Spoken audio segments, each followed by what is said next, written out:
Boa noite, boa noite. Vamos para mais um devocional. Agora são 9 horas e 20 minutos. E hoje eu não vou ficar 35 minutos aqui para falar sobre o nosso assunto de hoje, que é o final do capítulo 1 de Lucas e os capítulos 7 e 8 de Levítico. Os capítulos 7 e 8 de Levítico.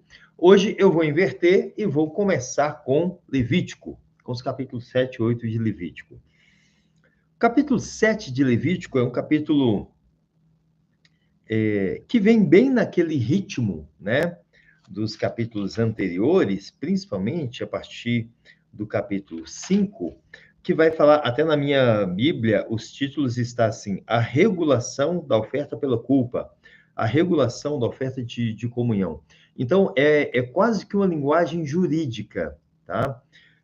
E o que nós tiramos de útil desse capítulo?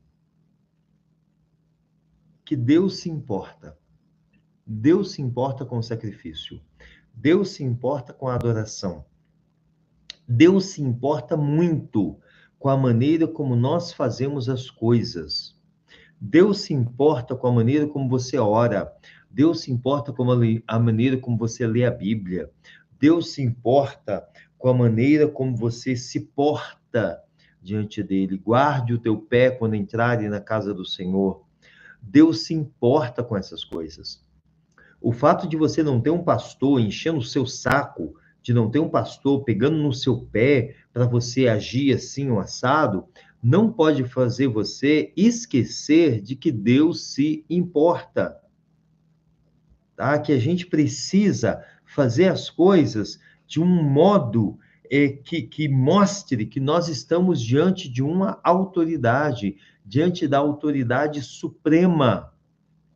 Muitas vezes é muito fácil ver na igreja homens e mulheres crentes agindo de uma forma negligente no ato da adoração, no ato do culto, agindo de uma forma negligente com as coisas espirituais, tá bem?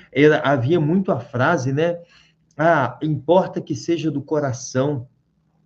A pessoa está fazendo as coisas lá tudo de forma relaxada, de forma irreverente, de forma mais ou menos. A pessoa toca, mas ela não tira a música direito, ela não faz os arranjos, ela canta, mas ela não cuida da voz dela, ela não ensaia direito, ela prega, mas ela não se prepara direito, ela dá um estudo, mas ela não se prepara para o estudo, e aí depois manda, né? Ai, importa que seja do coração. Importa nada disso. Tá bem? Tem muita gente no inferno com esse argumento, importa que seja do coração. Não, importa que seja feito bem feito. Importa que seja feito rigorosamente da maneira que agrada a Deus. Esses capítulos, quando fala aqui, ó, a regulação da oferta pela culpa, é Deus dizendo: quando acontecer de alguém pecar contra mim e vier trazer um sacrifício, ele terá que fazer exatamente assim, assim, assim e assado. Deus regula o ato da adoração, tá? E a gente não pode esquecer disso. Avançando, capítulo 8. O capítulo 8 é um capítulo belíssimo, porque traz a ordenação de Arão e de seus filhos. Arão é o sacerdote.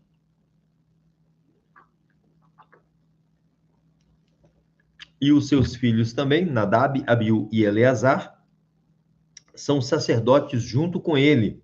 Se você já leu o texto, você sabe que os dois mais velhos, Nadab e Abiú, pecam contra Deus e são mortos pelo próprio Deus, né, no altar de adoração. E aí Eleazar, né, o terceiro filho de Arão, é que vai ser o sucessor, que vai sucedê-lo, né, após a morte dele. Mas nesse momento aqui nós temos Arão e os seus filhos sendo ungidos, sendo ordenados para o sacerdócio. E é uma cerimônia linda. Tá? Quando eu leio Levítico 8, eu imagino ali Moisés realizando tudo aquilo que Deus havia detalhado. Você vai ver aqui, ó, em detalhes precisos que Deus vai dando para Moisés. Você falar, ele chegar, ele vai se banhar em água, depois você vai vestir com a túnica, depois você vai colocar, né? Então, todo o procedimento. Depois vai fazer esse sacrifício. Primeiro tem um sacrifício pelo sacerdote, depois o sacerdote faz um sacrifício pelo povo, e por aí vai, tá? Mas isso aqui é maravilhoso. Há muitas coisas para se destacar na ordenação de Arão e de seus filhos, mas a primeira delas é que o primeiro ato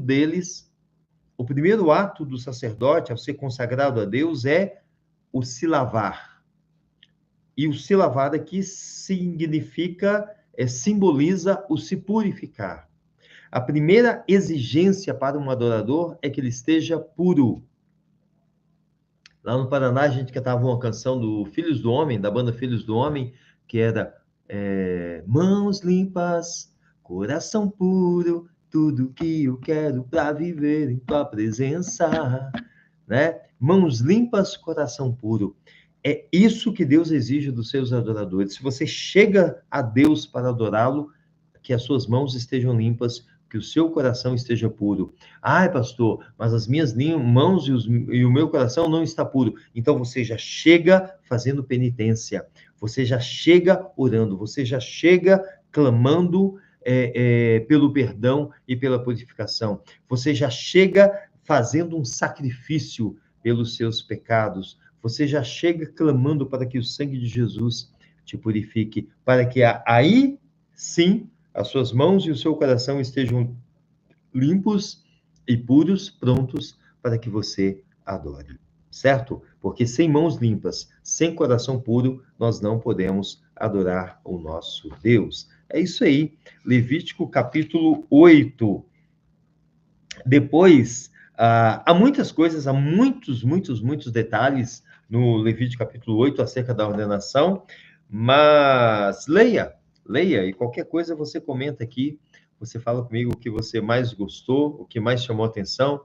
Se tiver algo que você não entendeu, você pode falar aqui e vai ser um prazer te responder, certo?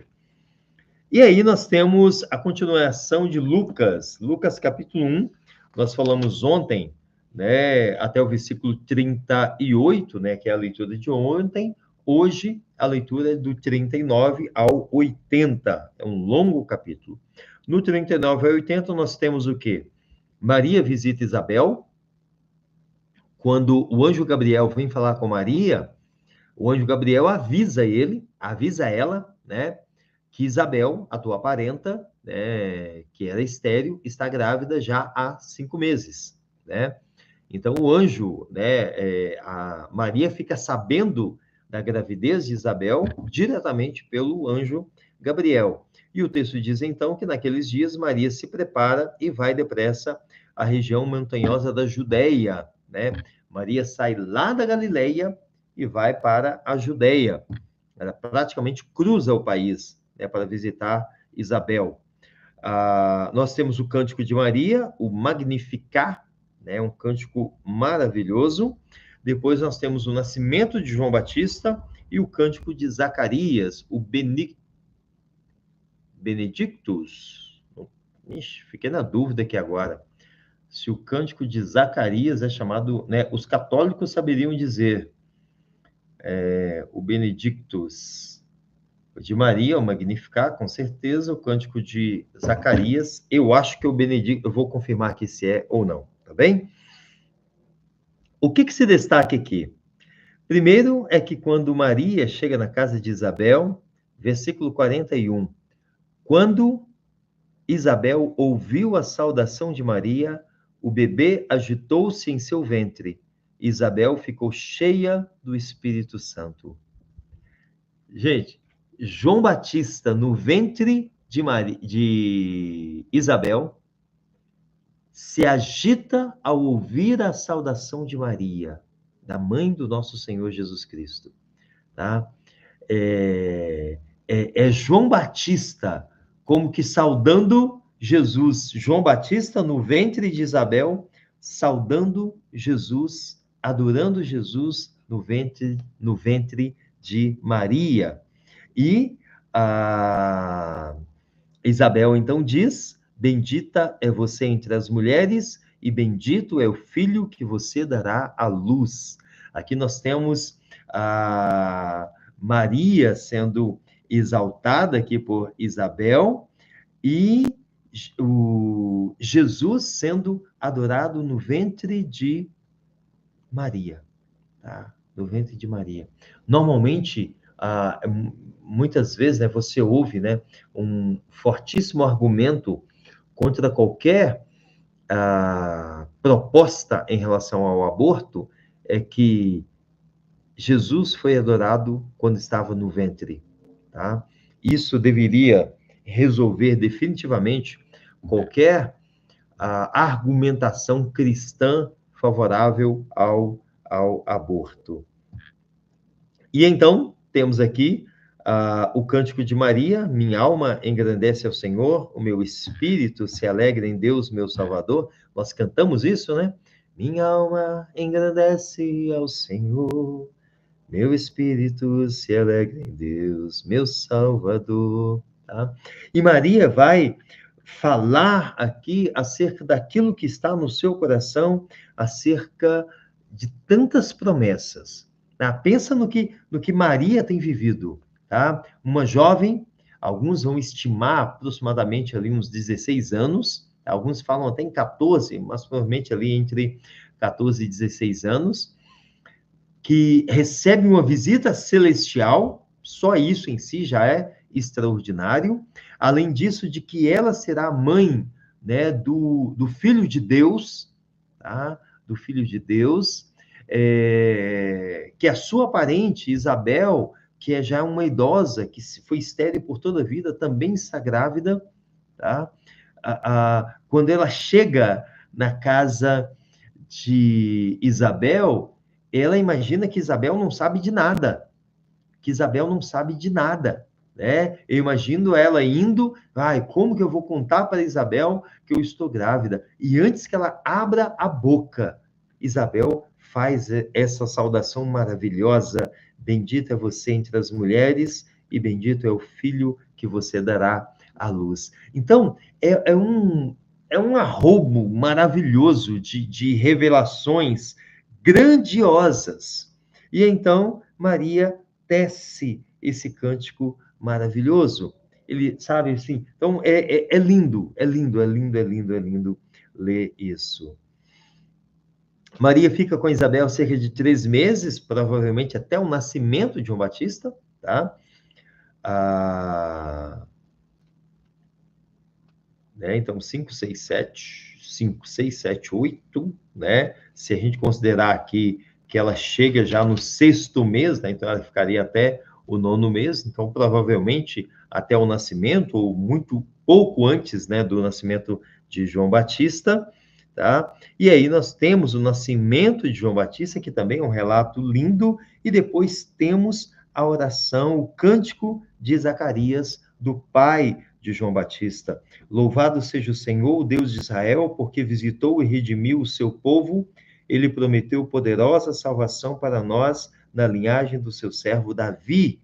Tá? E ele continua exaltando e continua falando, mas chega no momento, no versículo 76, em que ele diz: e você, menino, aqui eu imagino ele segurando o bebê, né, João Batista, em seus braços. Né? Então ele pega o menino, ergue e diz: e você, menino, será chamado profeta do Altíssimo, pois irá adiante do Senhor para lhe preparar o caminho, para dar ao seu povo o conhecimento da salvação, mediante o perdão dos seus pecados, por causa das tenras misericórdias de nosso Deus, pelas quais do alto nos visitará o sol nascente. Aqui, uma profecia acerca de Jesus, para brilhar sobre aqueles que estão vivendo nas trevas e na sombra da morte e guiar nossos pés no caminho da paz. Coisa linda, né? Coisa linda, especialmente de um pai falando para um bebezinho, né, com 8 dias de nascido, que João Batista tinha aqui. que eu quero deixar para você nesse momento é: abençoe os seus filhos. Talvez você não tenha sido abençoado, sabe? Talvez você não tenha tido pais que te abençoassem quando você era pequeno, né? Talvez você tenha tido pais que xingavam, que brigavam, que perdiam paciência, que te amaldiçoavam, né? Eu já ouvi pais, mães falando isso, né? Você é uma praga, você não vai ser nada, né? Você é um bosta e coisas semelhantes, tá? Talvez você teve pais assim. Talvez você não teve um pai e uma mãe que te abençoasse. Mas eu gostaria que, quando você lesse esse texto aqui, você ouvisse o sacerdote Zacarias falando isso para você, te abençoando. E você, menino, e você, menina, será profeta do Altíssimo, será bênção do Altíssimo, será uma bênção nas mãos de Deus. Tá? Então, que você tomasse para você essa bênção.